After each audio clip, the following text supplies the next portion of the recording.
शांती. आज आहे 14/10/2024 ची मुरली. महावाक्य आहे, गोड मुलांनो, हियर नो इविल. इथे तुम्ही सत्संगामध्ये बसले आहात. तुम्ही मायावी कुसंगतीमध्ये जाता कामा नये. वाईट संगत लागल्यामुळेच संशयाच्या रूपामध्ये घुसमट होते. प्रश्न आहे, यावेळी कोणत्याही मनुष्याला स्पिरिच्युअल अर्थात आध्यात्मिक म्हणू शकत नाही, असे का? उत्तर आहे, कारण सर्व देह अभिमानी आहेत. देह अभिमान असणाऱ्यांना आध्यात्मिक कसे म्हणता येईल? आध्यात्मिक पिता तर एक निराकार बाबाच आहेत, जे तुम्हाला देखील देही अभिमानी बनण्याची शिकवण देतात. सुप्रीम अर्थात सर्वोच्च ही उपाधी देखील एका बाबांनाच दिली जाऊ शकते. बाबांशिवाय इतर कोणालाही सुप्रीम म्हणता येणार नाही. ओम शांती. मुलांनो, जेव्हा इथे बसता तेव्हा जाणता की बाबा आमचे पिता देखील आहेत, टीचर देखील आहेत आणि सद्गुरू सुद्धा आहेत. तिघांची आवश्यकता असते. अगोदर पिता, नंतर शिकविणारा शिक्षक आणि शेवटी मग गुरु. इथे आठवण देखील अशीच करायची आहे, कारण नवीन गोष्ट आहे ना. बेहदचे बाबा सुद्धा आहेत. बेहदचे अर्थात सर्वांचे. इथे जे कोणी येतात त्यांना म्हणतील, हे आठवा. यामध्ये कोणाला संशय असेल तर हात वर करा. ही किती आश्चर्यजनक गोष्ट आहे ना. जन्मजन्मांतर असा कोणी कधी मिळाला असेल ज्याला तुम्ही पिता, टीचर, सद्गुरू मानाल, आणि तो देखील सुप्रीम. बेहदचा पिता, बेहदचा टीचर, बेहदचा सद्गुरू असा कधी कोणी मिळाला? या पुरुषोत्तम संगम युगाव्यतिरिक्त असा कधीही मिळू शकणार नाही. यामध्ये कोणाला संशय असेल तर हात वर करा. इथे सर्व निश्चयबुद्धी होऊन बसले आहेत. मुख्य आहेतच हे तीन. बेहदचे बाबा नॉलेज देखील बेहदचे देतात. बेहदचे नॉलेज तर हे एकच आहे. हदचे नॉलेज तर तुम्ही अनेक प्रकारचे शिकत आला आहात. कोणी वकील बनतात, कोणी सर्जन बनतात, कारण इथे तर डॉक्टर, जज, वकील वगैरे सर्व पाहिजेत ना. तिथे अर्थात सुखधाम मध्ये तर या सर्वांची गरजही नाही. तिथे दुःखाची कोणती गोष्टच नाही. तर आता बाबा बसून मुलांना बेहदचे शिक्षण देत आहेत. बेहदचे बाबाच बेहदचे शिक्षण देतात. मग अर्धा कल्प कोणतेही शिक्षण शिकण्याची गरज नाही.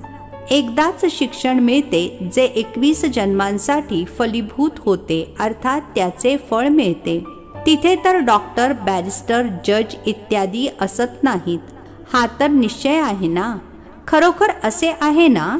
तिथे दुःख असत नाही, कर्मभोग असत नाहीत. बाबा बसून कर्मांची गती समजावून सांगत आहेत. ते गीता ऐकवणारे काय असे सांगतात का? बाबा म्हणतात, मी तुम्हा मुलांना राजयोग शिकवतो. त्यामध्ये अर्थात गीतेमध्ये तर लिहिले आहे, श्रीकृष्ण भगवानु वाच, परंतु तो आहे दैवी गुणवाला मनुष्य. शिवबाबा तर कोणते नाव धारण करत नाहीत. त्यांचे दुसरे कोणते नावही नाही. बाबा म्हणतात, मी हे शरीर लोनवर घेतो. हे शरीर रूपी घर माझे नाही. हे देखील यांचे अर्थात ब्रह्मा बाबांचे घर आहे. खिडक्या इत्यादी सर्व आहेत. तर बाबा समजावून सांगत आहेत, मी तुमचा बेहदचा पिता अर्थात सर्व आत्म्यांचा पिता आहे. शिकवतो देखील आत्म्यांनाच.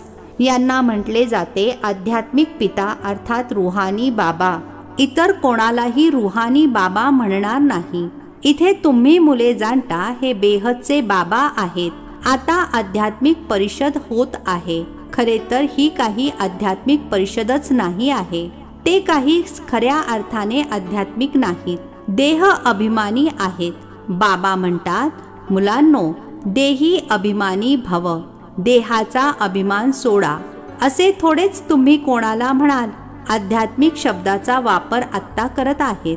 पूर्वी फक्त धार्मिक परिषद म्हणत होते. स्पिरिच्युअल अर्थात आध्यात्मिक याचा अर्थच कोणाला समजत नाही. स्पिरिच्युअल फादर अर्थात निराकार बाबा. तुम्ही आत्मे आहात, स्पिरिच्युअल मुले. स्पिरिच्युअल फादर येऊन तुम्हाला शिकवत आहेत. ही समज इतर कोणालाही असू शकत नाही. बाबा स्वतः बसून सांगतात की मी कोण आहे. गीतेमध्ये हे नाहीये. मी तुम्हाला बेहदचे शिक्षण देतो.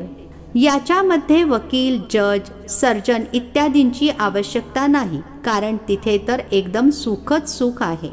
दुःखाचे नामोनिशाण सुद्धा नसते. इथे मग सुखाचे नामोनिशाण नाही. याला म्हटले जाते प्रायः लोप. सुख तर कागविष्टा समान आहे. थोडेसे सुख आहे तर बेहद सुखाचे नॉलेज कसे देऊ शकणार? पूर्वी जेव्हा देवी देवतांचे राज्य होते तेव्हा सत्यता 100% होती. आता तर खोटेच खोटे आहे. हे आहे बेहदचे नॉलेज. तुम्ही जाणता हे मनुष्य सृष्टीरूपी झाड आहे, ज्याचे बीजरूप मी आहे. यांच्यात झाडाचे सर्व नॉलेज आहे. मनुष्यांना हे नॉलेज नाही आहे. मी चैतन्य बीजरूप आहे. मला म्हणतातच ज्ञानाचा सागर. ज्ञानामुळे सेकंदामध्ये गती सद्गती होते. मी सर्वांचा पिता आहे. मला ओळखल्याने तुम्हा मुलांना वारसा मिळतो. परंतु राजधानी आहे ना. स्वर्गामध्ये सुद्धा पदे तर क्रमवारीने खूप आहेत. बाबा सर्वांना एकच शिक्षण देतात. शिकणारे मात्र क्रमवारीनेच असतात. यामध्ये मग दुसऱ्या कोणत्याही शिक्षणाची आवश्यकता राहत नाही. तिथे कोणी आजारी पडत नाही. कोणीही पैशाच्या कमाईसाठी शिक्षण घेत नाहीत. तुम्ही इथून बेहदचा वारसा घेऊन जाता. तिथे हे कळणारही नाही की हे पद आपल्याला कोणीतरी दिले आहे. हे तुम्ही आत्ता समजता. हदचे नॉलेज तर तुम्ही शिकत आला आहात. बेहदचे नॉलेज शिकविणाऱ्याला तुम्ही आता पाहिले आहे आणि ओळखले आहे. जाणता की बाबा पिता देखील आहेत, शिक्षक देखील आहेत. येऊन आम्हाला शिकवत आहेत. सर्वोच्च टीचर आहेत. राजयोग शिकवत आहेत. खरे सद्गुरू सुद्धा आहेत. हा आहे बेहदचा राजयोग. ते अर्थात लौकिक टीचर बॅरिस्टरी, डॉक्टरीच शिकवतील, कारण हे जगच दुःखाचे आहे. ते सर्व आहे हदचे शिक्षण. हे आहे बेहदचे शिक्षण. बाबा तुम्हाला बेहदचे शिक्षण शिकवतात. हे सुद्धा जाणता हे बाबा शिक्षक सद्गुरू कल्पकल्प येतात आणि सतयुग त्रेतासाठी हेच शिक्षण शिकवतात. मग हे प्रायः लोप होते. सुखाचे प्रारब्ध ड्रामा अनुसार पूर्ण होते. हे बेहदचे बाबा बसून समजावून सांगत आहेत. त्यांनाच पतित पावन म्हटले जाते. श्रीकृष्णाला त्वमेव माताश्च पिता अथवा पतित पावन म्हणणार का? यांच्या पदामध्ये आणि त्यांच्या पदामध्ये दिवस रात्रीचा फरक आहे.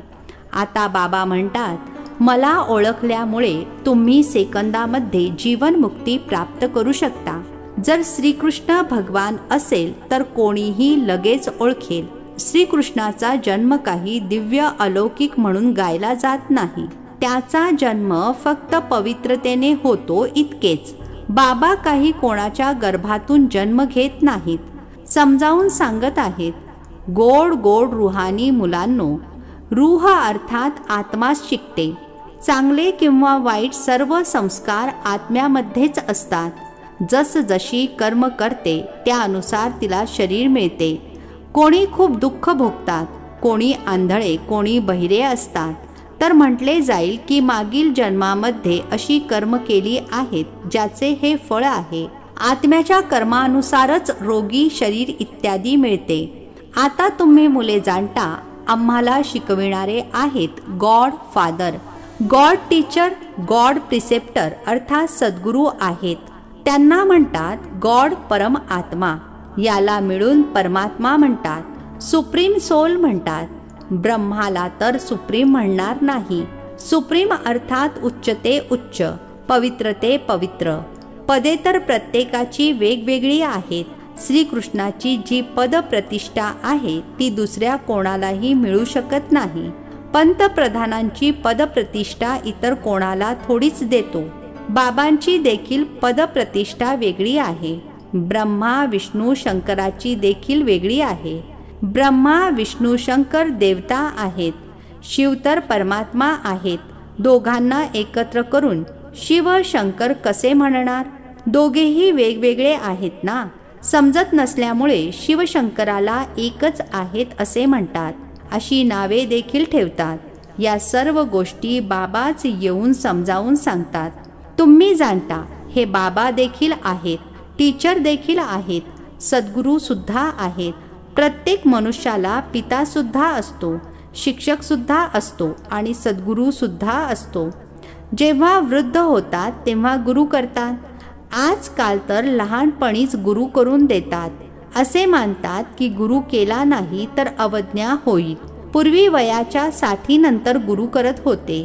ती असते वानप्रस्थ अवस्था.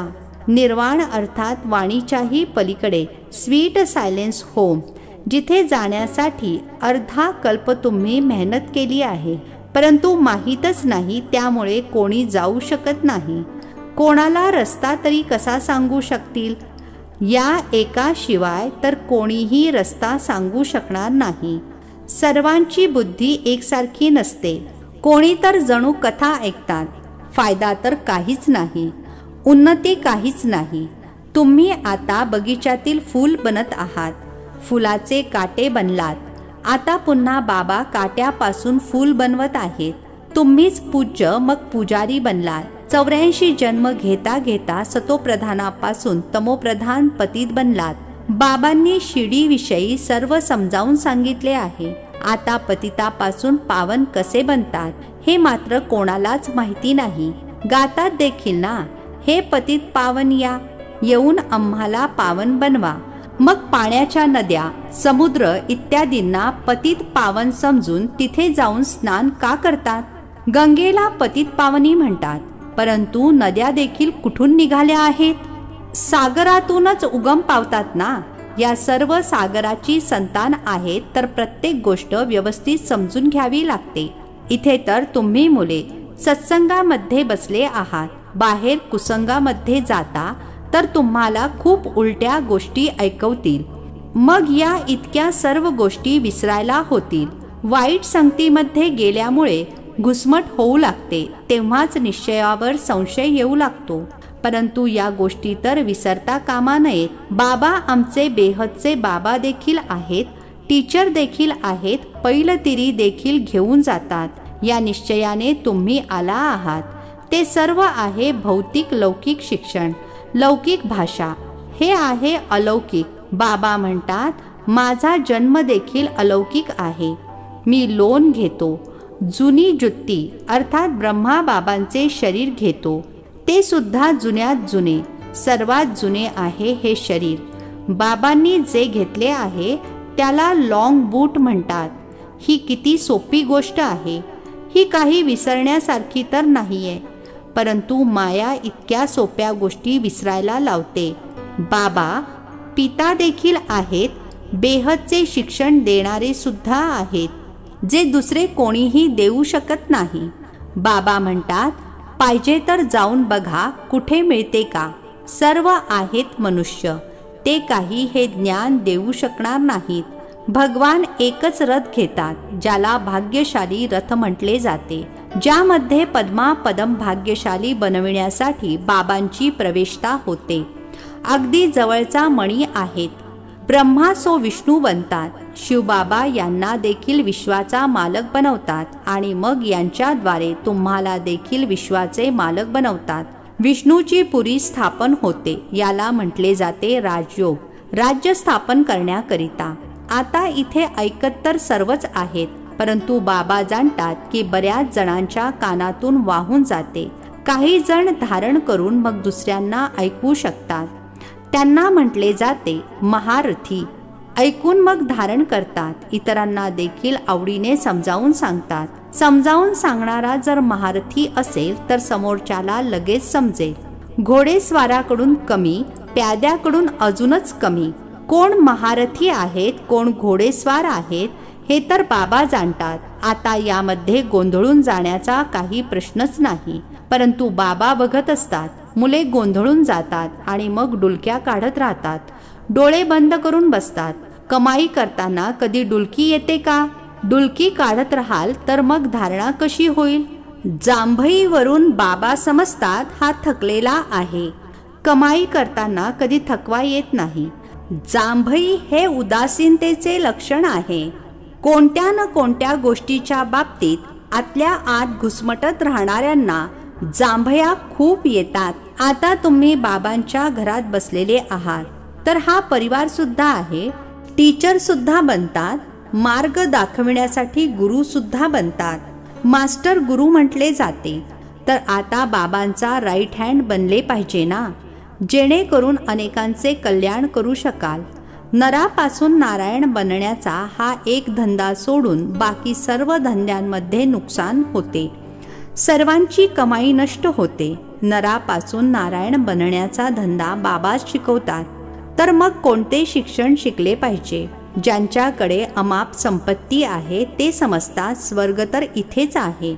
गांधीजींनी रामराज्य स्थापन केले का? अरे, ही दुनिया तर जुनी तमोप्रधान आहे ना, दुःख अजूनच वाढत जाते. याला रामराज्य कसे म्हणणार? मनुष्य किती बेअक्कल बनले आहेत.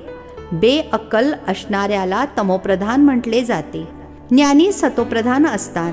हे चक्र फिरत राहते. यामध्ये बाबांना काहीही विचारण्याची आवश्यकताच राहत नाही. बाबांचे कर्तव्य आहे रचयिता आणि रचना यांचे ज्ञान देणे. ते तर देत राहतात. मुरलीमधून सर्व समजावून सांगत राहतात. प्रत्येक प्रश्नाचे उत्तर मिळते. आणखी काय विचारणार? बाबांशिवाय कोणीही समजावून सांगूच शकत नाहीत. तर मग विचारणार तरी कसे? हे देखील तुम्ही बोर्डावर लिहू शकता. 21 जन्मांसाठी एव्हर हेल्दी एव्हर वेल्दी बनायचे असेल तर येऊन समजून घ्या. अच्छा, गोड गोड खूप खूप वर्षांनंतर भेटलेल्या मुलांप्रती मात पिता बापदादांची प्रेमपूर्वक आठवण आणि सुप्रभात. आत्मिक पित्याचा आत्मिक मुलांना नमस्ते. आम्हा आत्मिक मुलांचा आत्मिक पित्याला नमस्ते. धारणेसाठी मुख्य सारांश. पहिला पॉइंट आहे, बाबा जे सांगतात ते चांगल्या प्रकारे धारण करायचे आहे. दुसऱ्यांना आवडीने ऐकवायचे आहे. एका कानाने ऐकून दुसऱ्या कानाने सोडून द्यायचे नाही. कमाईच्या वेळी कधी जांभया द्यायच्या नाहीत. दुसरा पॉइंट आहे, बाबांचा राईट हँड बनून अनेकांचे कल्याण करायचे आहे. नरापासून नारायण बनण्याचा आणि बनविण्याचा धंदा करायचा आहे. आजचे वरदान आहे, कोणाचा व्यर्थ समाचार ऐकून त्यात रुची घेण्याऐवजी फुल स्टॉप लावणारे परम मतापासून मुक्त भव. कोणाचा व्यर्थ समाचार ऐकून त्यात रुची घेण्याऐवजी फुल स्टॉप लावणारे परम मतापासून मुक्त भव. स्पष्टीकरण आहे, कितीतरी मुले चालता चालता श्रीमतामध्ये आत्म्यांचे परमत मिक्स करतात. जेव्हा कोणी ब्राह्मण संसारातील समाचार ऐकवतात तर फार आवडीने ऐकतात. काही मदत तर करू शकत नाही आणि ऐकून घेतले तर ती बातमी बुद्धीमध्ये जाते.